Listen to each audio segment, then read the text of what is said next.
संविधान की ताकत थी, जिन्होंने इंदिरा गांधी जी की इमरजेंसी को खत्म किया था, तो इस संविधान की ताकत थी।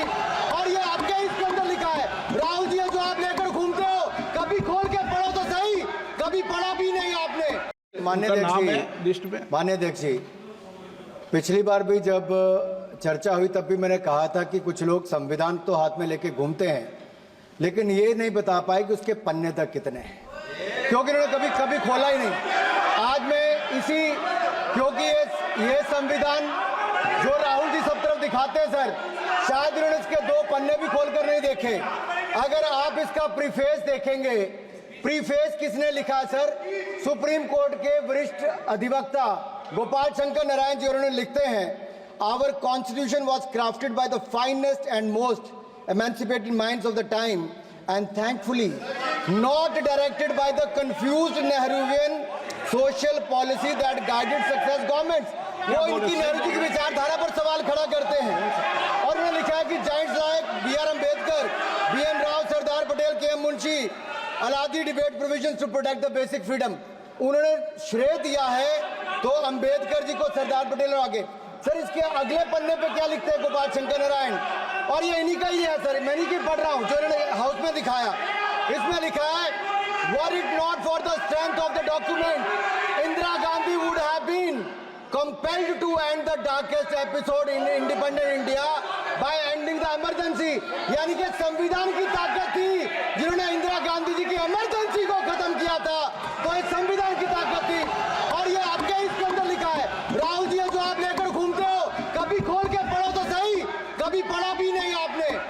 और इसमें आगे लिखा है सर, आप चेयर को बोलो, अधिकार दिया है, चेयर को बोलो, माननीय सदस्य चेयर को। जी अध्यक्ष जी, ये जो राहुल जी कॉपी लेकर घूमते, इसी पे लिखा है कि इंदिरा गांधी जी की यातनाएं और इमरजेंसी को खत्म किया, तो बाबा साहब अम्बेडकर के संविधान ने गरीब से गरीब व्यक्ति को उसका काम दिया।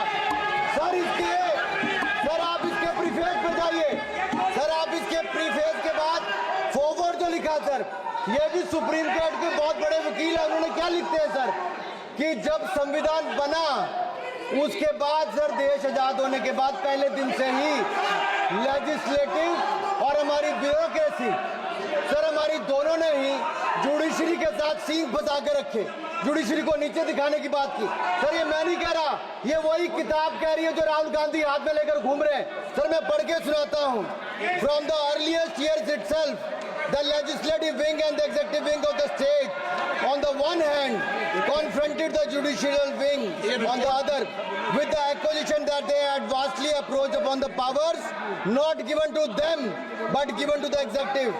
The then law minister on 28th October 1976 issued a strident warning to the judges of the Supreme Court, and I quote, sir मैं quote कर रहा हूँ, an atmosphere of the confrontation was thought to be created by those whose duty it was to see that they did not encroach upon the field which did not legitimately belong to them.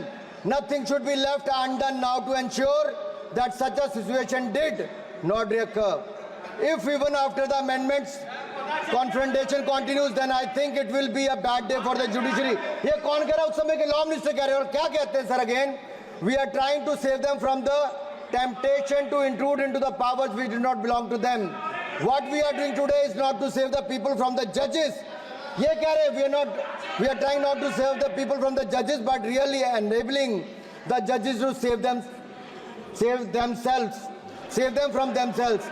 This was said during the emergency which hit the nation like tsunami and brought about the realization and the constitution could not be subverted.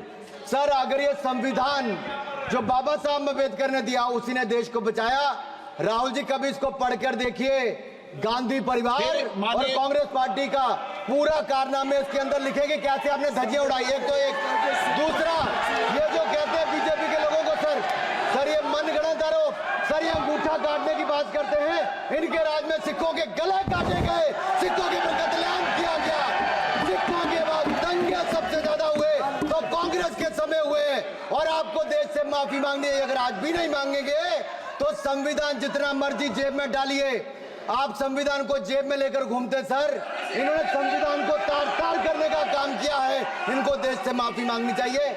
मुझे आपका संरक्षण इसलिए चाहिए था कि झूठे आरोप लगाने बंद करे, ये संविधान की रक्षा आपने कभी नहीं की। इमरजेंसी जैसा कालखंड आया और संविधान को बार बार तार किया, संशोधन किया, तो आपने और आपकी पार्टी ने किया। धन्यवाद सर।